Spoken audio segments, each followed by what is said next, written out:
Ο Τζόνι Θεοδωρίδης μετά τις καταιγιστικές εξελίξεις στο χώρο του θεάτρου, ιδιαίτερα μετά τη σύλληψη του Δημήτρη Λιγνάδη, φιλοξενήθηκε στην εκπομπή Αλήθειες με τη Ζήνα και έκανε κι αυτός με τη σειρά του το δικό του σχόλιο.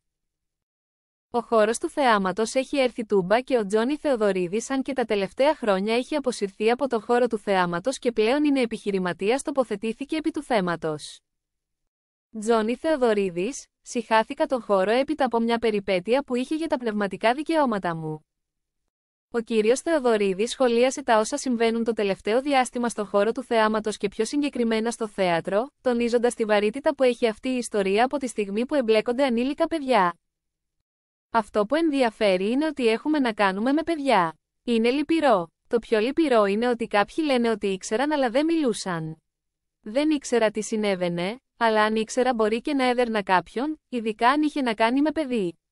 Εγώ μεγαλώνω κόρες. Αν κάποιος μου πειράξει το παιδί μου, θα πάω μόνος μου και θα πάρω τον νόμο στα χέρια μου, ανέφερε μεταξύ άλλων στην εκπομπή ο Τζόνι Θεοδωρίδης.